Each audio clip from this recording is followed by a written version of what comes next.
Hi, I'm Rev Myron. I'm a minister through Pathways of Light, and I've been a Course in Miracles student for 40 years.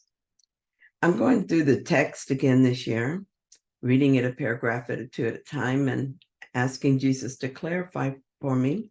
And then I'll write from that clarity. And that's what I'm sharing with you today. So let's get started.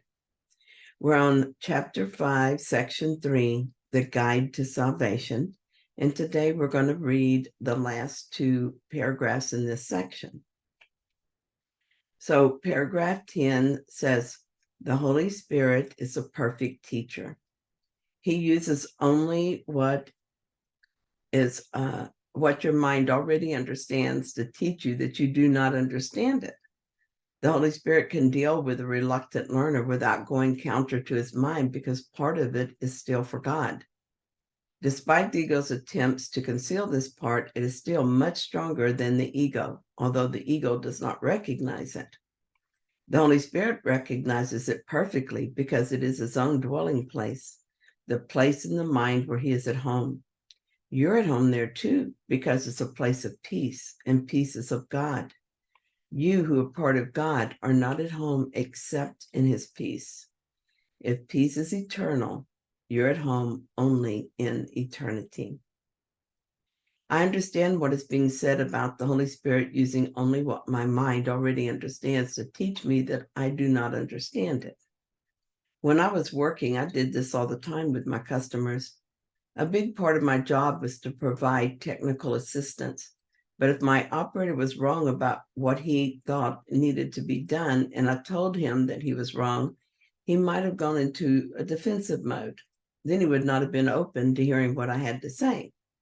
If instead I agreed with him, if I said, yes, I see what you mean, he would be open and receptive. I could then guide him gently to see another way of doing it. If I did it very well, he would come to the right conclusion on his own. I had to be careful that I didn't make him feel foolish for being wrong and didn't give him the impression he had to see it my way. If he were unwilling to change his mind, I would leave it alone. If I'd pushed too hard, he might have rejected my help altogether, and we would not get another chance to look at the issue again. This is very much the way the Holy Spirit works with me. He doesn't say that I'm foolish or even that I'm wrong. He starts where I think I am and very gently guides me to where I'm willing to go. If I get balky, he just waits for me to change my mind. His absolute faith in me has taught me to have faith in myself. Just like I did with my mistaken customer, he begins by acknowledging what I believe, then helps me to see for myself that my thinking is not making me happy. Then he offers his correction. In A Course in Miracles, Jesus tells us that we're never coerced. Nothing can overcome our will. It would seem then that we might never get out of this dream.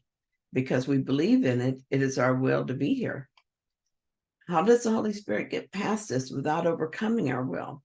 Here, Jesus tells us that while we have the idea of separation in our mind, that is ego, we also have the love of God in our mind. This is the part of the mind where the Holy Spirit dwells. This part of the mind is stronger than the ego. We don't realize this because we identify with the ego, and the ego believes it is stronger. Thinking about this, I realize that while the ego believes in its own strength, there is doubt because it recognizes it is not alone in the mind. It must know on some level that something much greater than itself exists. And this is the source of guilt and fear that is continually being projected as stories in my life. This is why trying to fix all that guilt and fear in my life will do no good. The solution is to heal the mind of the belief in guilt and fear. Guilt and fear are completely undone as the mind turns from the ego toward God. Without the belief in guilt and fear, the mind will no longer project guilt and fear stories. This healing is inevitable because a part of the mind that is for God and is a dwelling place of spirit is also where I live. I live in God. I live in peace and I live in eternity. While I dream of separation, this does not appear to be so, but nothing can change this. I suffer from a delusion, not from anything real. My mind is slowly being awakened, and as this is done, I find I can more readily believe that I am what I am, even though that is not yet my full experience. I can believe it because I'm not being taught so much as being reminded. Paragraph 11 says, the ego made the world as it perceives it, but the Holy Spirit, the reinterpreter of what the ego made, sees the world as a teaching device for bringing you home. The Holy Spirit must perceive time and interpret it into the timeless. He must work through opposites because he must work with and for a mind that is in opposition. Correct and learn and be open to learning. You have not made the truth, but truth can still set you free. Look as the Holy Spirit looks and understand as he understands. His understanding looks back to God in remembrance of me. He is in communion with God always, and he is part of you. He is your guide to salvation because he holds the remembrance of things past and to come and brings them to the present. He holds his gladness gently in your mind, asking only that you increase it in his name by sharing it to increase his joy in you. Though we made the world as a place to hide from God, to experience something different than God, the Holy Spirit uses this to help us awaken to our truth. This happens in many ways and as often as we're willing to listen to his voice. One day, I delivered the Sunday message for a Unity Church in New Orleans. This required a good deal of time to prepare, and I didn't have a lot of extra time. But even as my ego started panicking, I asked Jesus to help me with a time issue. He does this often for me, so I understand that time is not real. As the time got close for me to share his message, I started getting nervous. I began to think what I wrote was not good. Maybe it was not helpful, was too long or too short. What if I stumbled over the words? I was afraid it was too coarse for the people I was speaking to who were not course students. I was afraid it was not coarse enough for the listeners who were course students. All this went through my mind quickly, and I quickly dismissed it. It was all just ego stuff and meaningless. I gave the whole thing over to Spirit. He would guide me, of that I was certain. I told him I would say whatever he wanted me to say without regard to what I had written or anyone's expectations. As I spoke, it was very quiet at times, and I was uncertain if I was making sense to them or if they were accepting it. I couldn't tell. Then I would remember that it was none of my business. My job is to follow guidance to the best of my ability. My job is to be helpful and kind and share what is given to me. How it is accepted is not my concern. Afterward, I was approached by several people who said they enjoyed the message very much. Several people told me which parts seemed to be just for them.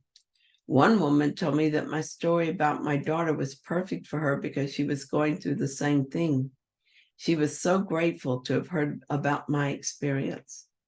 When I wrote this message, I almost took that story out several times because it was too long. But each time I felt I should leave it. Now I know why. This is how the Holy Spirit uses the world we made to wake us up from the world. The circumstances of our lives become our way home, or they will be the way we go deeper into the dream. It's up to us. That day, I chose to allow the Holy Spirit to reinterpret my perceptions, and I'm truly grateful for the opportunity. I felt so much joy, not because what I said was accepted, not because I got through it without any disasters, not because I was complimented, but because I shared what I was given to share. And in doing so, I did what I was meant to do. We all have a part to play in the awakening. And while your part might look different from mine, each part is absolutely essential to the whole. My only business is my part. It makes me happy every time I do it. Thanks so much for joining me in this reading. I hope that you found it helpful. If you did, then please like it. And if you haven't yet, please subscribe. And thank you to those who subscribed in the last couple of days. And thanks to all of you who join me here each morning for these readings. I appreciate you so much. And I'll be back tomorrow with another reading. See you then.